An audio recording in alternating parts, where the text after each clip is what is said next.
Hi everybody, welcome back to the Retro Ghetto, and today we're going to be taking a look at areas that CEX need to improve on. Well, you know about Retro Ghetto, collecting and playing retro. Street Fighter on the Nintendo, I'm a veteran at this, not a pro. Lock into the Retro Ghetto, come and have a look around in the ghetto. We got Sonic and Staples Settle, lock into the Retro Ghetto. Okay, so if you've watched the channel for any amount of time, you'll know I've done multiple videos that centre around CEX. And if you go back and watch them, you'll struggle to find a negative word said from myself about the company. However, no company is infallible, and as somebody that uses the service on a daily basis, I think I'm in a good position to highlight some of the issues that I think go on within the company. This video is not going to be bashing any specific staff members, any specific stores or anything like that. It's just simply looking at some of the processes and some of the things I think need to be tweaked by CEX to help both the staff in the store as well as the consumer, i.e. myself. I've got 7 reasons. I know the internet loves a top 10, right? I know people love to have a top 10. The YouTube algorithm seems to adore it. But again, I'm not going to start scraping the barrel and trying to find little reasons here and there just to make a round number. The 7 things I think need addressing. Let's get into it. Also, it's recently come to my attention that some of the higher ups at CEX have seen some of my videos. I know that one has been shared internally amongst some of the staff, a video in which I highlighted how amazing I think one of the local branches is, which is fantastic. Therefore, if those higher powers are still watching, and once you get to the end of this, if you agree, disagree, you're going to implement different changes, or if there are already plans afoot to implement some of the things I discuss in this video, let me know. My email address is below, and we can always do a follow-up to this video should you get in contact. Okay, so the first thing I want to highlight is manuals. Manuals with games. Now, this is becoming a bit of a contentious issue with collectors like myself primarily, more so than gamers, when it comes to purchasing from CEX. The thing is, the issue I have is that it doesn't say on the website, or the app, sorry, that they have a manual or not. So what ends up happening is collectors will buy a game, it doesn't have a manual, they might see that there's 4 in stock, and at the moment there's nothing to stop these people from buying 4 at a time, finding one that has the manual, and then returning the other 3. This leads to quite a few issues. Number 1, the staff have got more to deal with because you've got people bringing stuff back, so you have to deal with the returns process in store, which is taking up their time. Also, you're having a surplus of video games that are going round and round in the system that don't have manuals, that people are then returning. So people like myself, collectors, are buying games online, they're getting it, there's no manual, you buy another one, there's no manual, and it becomes a bit of a repeat cycle.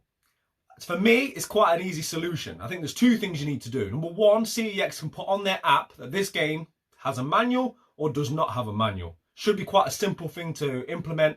A company of that size, I'm sure there's enough staff in the IT department looking at these things and the data and analytics to simply put manual Y or M. It's not too difficult, I wouldn't have assumed, for a company the size of CEX.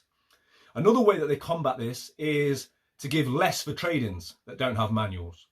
Now, we're not talking about modern consoles. This can be certain systems or before a certain time, or it could even be store dependent. But what they need to do is maybe give 10% less or whatever the company seems fit for a game that doesn't have the manual. Because if you go back to one of my videos, 10 tips to help you beat CEX, I even gave people the advice of, let's say if it's an expensive game, selling the manual on eBay first. You can sell a manual for 30 to 40 pounds and then take the game to CEX because they'll still give you the same amount for it. You'd be right in saying that I contributed to that problem, and it was my job on that video to give the viewers the best way of getting the bang for their buck against CEX. I don't hold anybody accountable for doing that, but I think it's up to the company to ensure that that can't be done. The best way I can put it is there's certain video games I play, and towards the end of the game, I think it's too easy, but I keep using all the power-ups I've built up. It's up to the game to take those power-ups away from me to make it more of a challenge. And that's a little bit of an analogy to what CEX need to do. If people can utilise the system to make more money, they're going to, of course they are. I personally, genuinely have never done it. That's only because I don't sell my high-end games. As you can see behind me, I'm somewhat of a hoarder stroke collector, depending on who you ask. My missus would definitely say hoarder. But I think it's up to CEX to do those things. Number 1, give a little bit less on certain games when they're traded in without a manual. And number 2, list it on their app or their website clearly whether the game has a manual or not to save people having to buy multiple copies and then sending them back. Okay, so the next one ties in quite closely to the first, and that's condition. Now, we as collectors are very picky when it comes to condition. Me, not so much as others by any means. I'm quite happy to have the odd tear and crease in it. I don't mind too much. But again, I think it's causing issues that they don't give you any specific information on the game when you're buying online or via the app. For me, what CEX need to do is quite a simple solution. All you do is take 10 photographs of the game, 10-ish. Let's say you take one from each corner of the box, maybe one of the manual, maybe one of the cartridge or of the disc. Now, CEX staff might be watching this and they might be thinking to themselves, I don't want to be taking 10 photos of every game. I've got more than enough to do. I'm already very busy. Many moons ago, I used to work retail. I know the stress. I know the customer isn't always right, and I know what you guys have to put up with. But hear me out. Maybe you just do it from a certain price point, whether it's £75 or £100 value game. Or maybe you only do it with cardboard boxes. So you're looking at Nintendo, Super Nintendo, Nintendo 64, maybe some Sega Saturn. So then ask yourself, if you work for CEX, how many games do you currently have in your store that are worth £75 plus? There won't be many. So I don't think it's asking too much for you to just take photographs. And then on the app, there should be, on certain games, the ability to see the condition before you purchase. This is going to, again, save a lot of animosity. A lot of people having to bring stuff back to the store. A lot of people being dismayed. Bad word of mouth traveling. People saying, oh, the condition was poor. Don't buy from CEX. Buy on eBay. Pay a bit more where you can actually see photos of it, etc., etc. It's stopping the negativity before it happens. In my opinion, certain games of a certain value or a certain age, attach some photographs, everybody's a winner. Now guys, when it comes to the CEX app, it's my Bible, okay? I use it more than Facebook, social media, WhatsApp. I reckon I use that app more than any other. I'm constantly looking at the value of games, whether I be at a car boot, a charity shop, seeing how much something's worth, seeing if something that I want's in stock, okay? I'm using CEX app all the time. And I'll be honest, I think it's a fantastic app. I think it's very, very good. It has very few flaws, and as I say, I utilise it a lot. There's no advertising on there. There's nothing really a negative that I could call it out for. However, there are a couple of tweaks that I think could make that app even better. As it stands, when you want a certain game, let's say, for example, closest game to hand, Spider-Man on the PlayStation 3. What will happen is I can type that game in, I find it, I click on it, and it will tell me, very helpfully, all the stores that this game is at to go and pick up physically, in person. Brilliant. So we know they have all that information. All that information is there on the app. However, for me, let's just take it one step further to make things a little bit easier. And what I mean by that is, rather than having to search for the game and then see where it's in stock, wouldn't it be nice to be able to search your local store and see what's in stock? So for example, you might want to type in Manchester. So you go to your Manchester store. Wouldn't it be nice if you could break it down and go to PlayStation 3, for example, and see all the PlayStation 3 games that you know they have physically in that store. Now, I'm not asking too much in my opinion. I've got a friend that works in analytics and data. They already hold the information on the website because we can see by looking at a certain game where it is. So if we take it one step further, what this allows us to do is go and buy things in person, support your local stores, right? Build relationships. I've got an amazing relationship with the staff and the managers at my local branches. And that makes me give more money to CEX, more business to CEX, which obviously is what they want as a company. For me, by just making these simple, refined tweaks, that will also make it more green, right? It's going to send us to that store in person. We might already be in the city centre. It saves us having to pay for postage. It saves the transport, having to bring it somewhere else, to a depot, then get it to me, etc., etc., right? Everyone's trying to be greener. So if we can just break it down a little bit, guys, let us know exactly what's in each store. I can plan my purchases better and I don't have to resort to having to buy it online. And we're going to get to postage shortly. Right, I said we're getting to postage shortly. Let's just go for it. I like to think that the points I've raised so far have been balanced. I've tried to look at it from both a consumer point of view and CEX and their staffing point of view. I don't expect them to do more work. As I say, I already know how difficult it is to work retail, especially when you're getting into the Christmas months. I know how busy it can be. However, this next point, I have no defense of CEX for, and I think it's something that they need to implement a change for immediately. I'll give you the example of how it played out for myself. I'm going for a full Wii U set, as anybody that watches my channel will know. I've recently made a block order of a lot of filler games, a lot of CEX games that I saw they had in stock and that I wanted, and I utilised some of the vouchers that I had to do so. I had the various games turn up from different stores. However, there was 4 or 5 games, I think predominantly just dance games that I needed.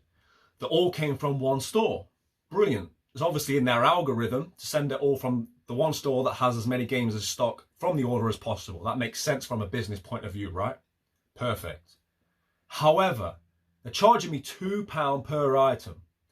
It recently got up in price to £2. I have no issue with that. I appreciate that fuel, postage and everything else is increasing, and therefore they've passed it on to the consumer. I don't think £2 a lot to ask. And also I think their packaging has been superb as of late.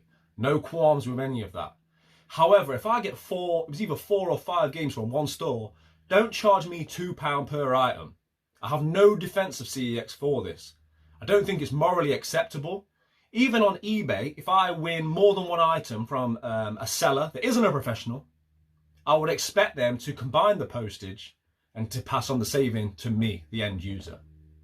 Now, even if they increase it from £2 to the cost of a small parcel, whether it be £4.95 or whatever it may be now, don't charge me £8 or £10 for a delivery of 4 video games. For me, that's not acceptable. For that price, you could pay next day special delivery, and they certainly weren't sent via that method. So, as I say, I'm trying to remain balanced. I don't have a lot of negative things to say about CEX primarily, but on this one, I don't see a defense. Okay, this is not a huge issue, but I wanted to discuss it because it's something that's been on my mind for some time with CEX. Mint. Mint's a contentious issue amongst collectors anyway, right? Everybody's got a different opinion as to what is mint, what isn't mint. Mint means flawless. And CEX basically give you a different price if something's mint, and they sell it for a different price if it's mint. I personally have never given them something and they've turned around and said it's mint. I've never seen anything sold in store as mint. So my question is, why do they have it? It feels like they're just overcomplicating an issue, making it more difficult for staff members by having something which is never really utilised. And also, it's a grey area because no matter how you look at it, mint is an opinion, not a definition. So therefore, just get rid of it. Because from my opinion, all I can see is issues. People turn up with their game. I'm a collector. Oh, this is mint, mate. No, it's not. What do you mean it's not? What do you mean it's not? You're creating an issue and a debate with a staff member and a member of public over something which doesn't need to be there. I've spoke to managers and staff prior to making this video, and in a combined, I think we're looking at almost 40 years of working for the company, the people told me that they had taken 2 things that were mint. For me, I think it's just easier for everybody, and it's more transparent and more black and white as an end user if you just get rid of it. Also, a lot of people would consider mint to be mint in box, in packet, right? So still wrapped, sealed. You can't take a sealed game to CEX, understandably so. They'll open it, they want to see what's inside it. I get that, but let's just get rid of mint. Right, this next one has been spoken about a lot. Before I got onto YouTube, this was a bit of a scandal, right? People were blowing up the CEX scandal.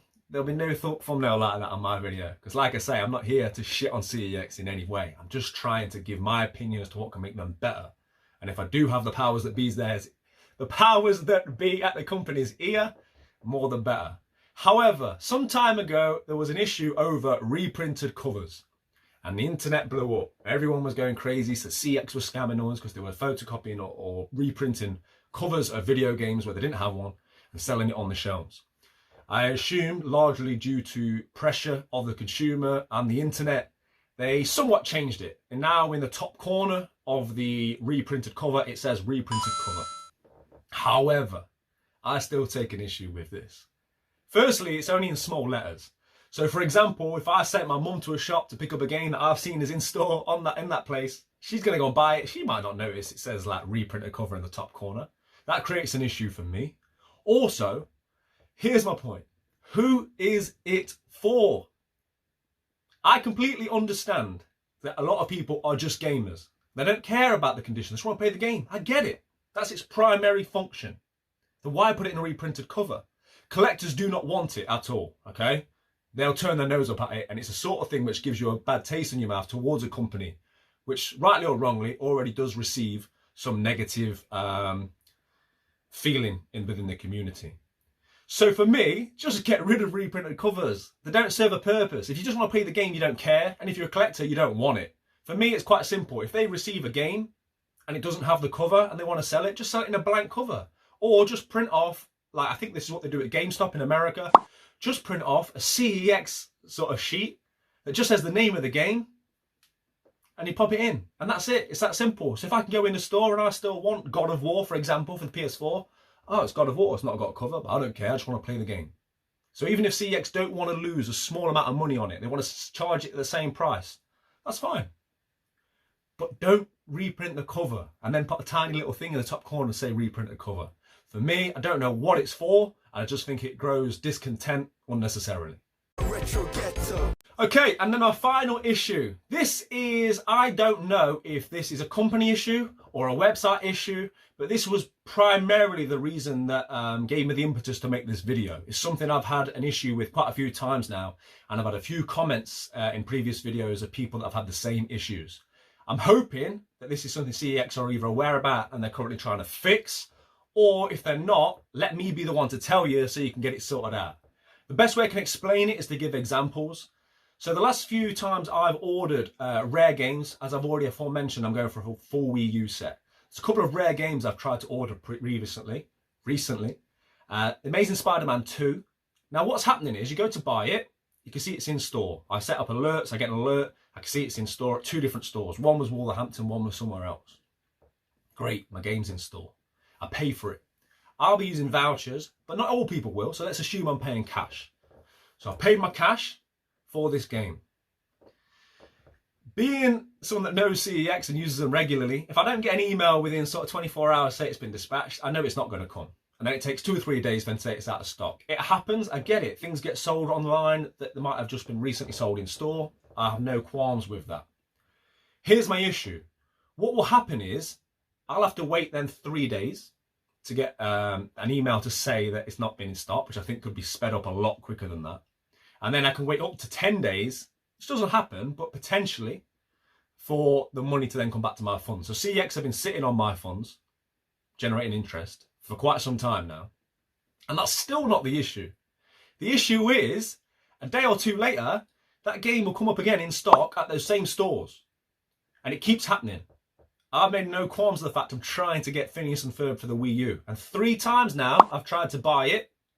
Now, I understand the old saying, shame me once, fall on you, the rest of it, right? Old saying in Tennessee, I know it's in Texas, probably in Tennessee, that says, fool me once, shame on you.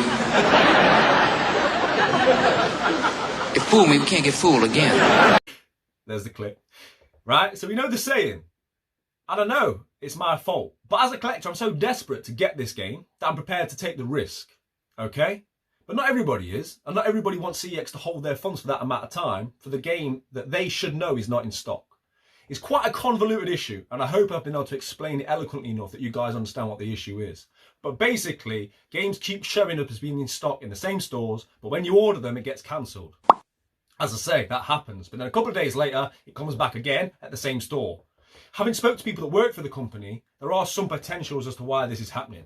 It could be because there's reprinted covers that we've already discussed, and they don't send reprinted covers out via online orders, which I get and I respect. However, how difficult is it to then stop them from going online in the first place and being able to purchase it? There's a large issue here, and I think it's something CEX need to look at and nip in the bud now before it continues to grow. Because as I say, I've had it with 2 separate games on 5 different occasions now. And people have also commented on my channel to let me know it's happened to them too. And that's it. That's your 7 reasons. Now I hope I'm still allowed in CEX because the chances are I'll be there tomorrow. I love the company as a collector. I just think some of these things needed to be highlighted. As I said at the start, I want this to be able to help both the consumer and the staff members. I'm very, very eager to know what you think about this. CEX users, staff members, the powers that be. If you're watching, let me know in the comments if any of these changes are going to be implemented, if you agree or disagree with me for whatever reason. Equally, if anybody wants to get in touch from CEX, here's my email address. Drop me a line, let me know your thoughts, and as I say, we can always do a follow-up to this video, and hopefully we can make the company even better. As I said, no company is infallible. I use Amazon a lot. They've got issues. They're the biggest company in the world. It's from listening to consumers like myself that a company can keep getting better, and hopefully that's what CEX are going to do. I really appreciate everybody that's taken the time to watch this video. As always, play your games, keep it retro. I'll see you all in the next one. Retro Ghetto. Ghetto.